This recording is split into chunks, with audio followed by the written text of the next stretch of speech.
Tonight, we come together and we mourn. We mourn the babies, the toddlers, the men, women, and children, and the IDF soldiers slaughtered in the worst act of mass murder against our people since the Holocaust. But we do more than mourn. We hold our heads high, we stand together, and we promise we will defeat this evil. Yes, yeah. Yes, we are in shock. We are. But we should also not be surprised.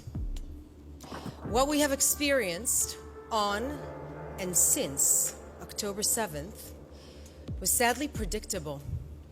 We warned against it.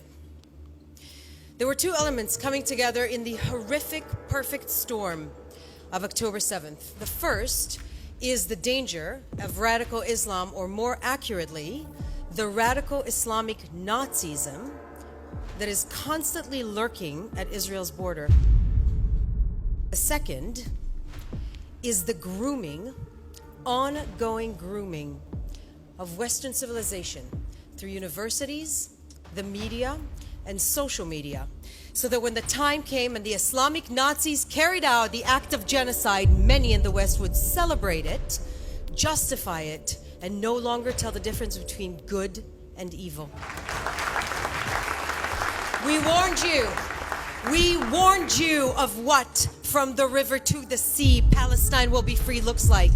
We warned you of the dangers of that slogan being used for likes and shares and celebrity virtue signaling on TikTok and Instagram. On October 7th, Hamas showed us what from the river to the sea really means. It means itbach el Yahud, slaughter the Jews. And in the last week, in Western cities and universities around the world, we see the two chants side by side at gatherings where would-be murderers rub shoulders with their Western useful idiots.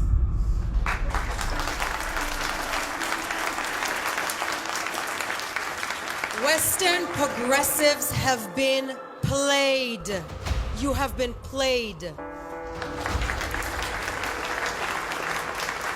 Some got a wake-up call, but others have been so brainwashed to dehumanize, vilify, and demonize Israelis that for now, they're too far gone.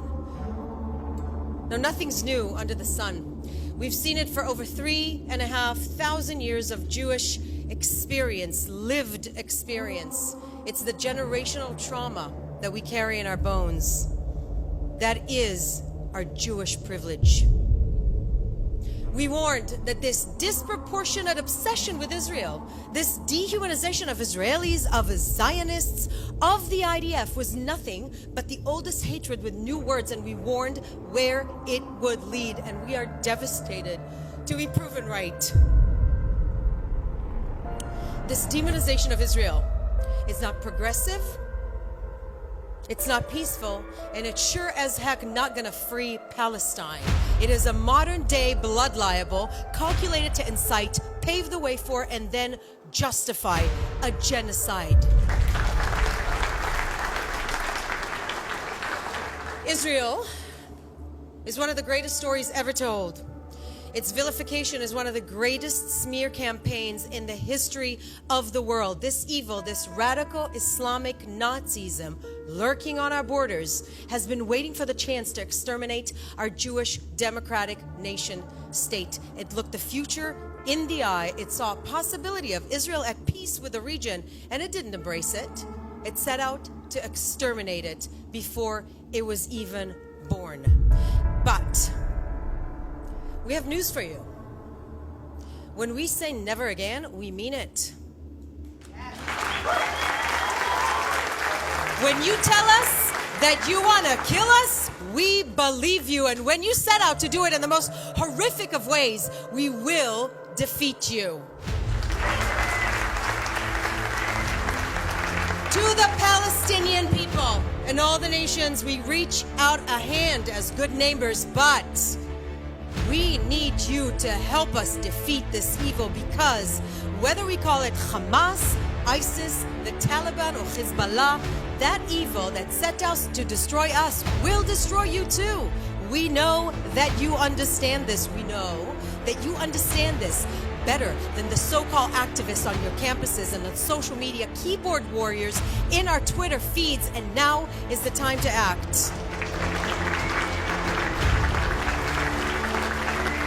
To Western universities and progressive circles in which this massacre was celebrated, justified, or minimized, hang your heads. Stop telling yourselves and everybody else that you need to do the work and do some work yourselves. Your unconscious biases against the Jewish people are showing, and you're sleepwalking down a path paved by millennia of Jew hatred. Your BDS is a friendly face of a criminal enterprise, and it's time to go after it. It's time that law enforcement realize that your movement is inciting murder. Your so-called anti-Zionism is the same genocidal, racist belief system. Anti-Zionism is anti-Semitism. And when you find yourselves arguing over just how many babies were murdered, beheaded, or burned because these babies were Jewish, just as one person puts it, ask yourselves why your Jewish quarters are empty.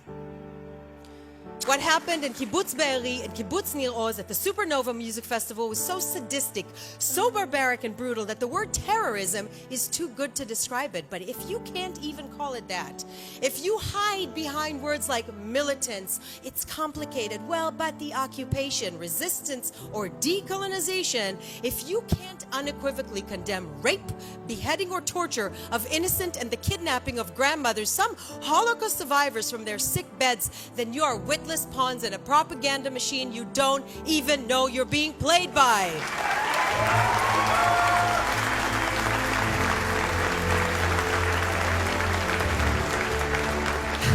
Today, I am also going to practice some gratitude. Modani. I am grateful that we, the Jewish people, have a strong state defending us, defended by a citizen army as ethical as any other force in history. We stand shoulder to shoulder with the families of Israelis and Americans held hostage by Hamas terrorists.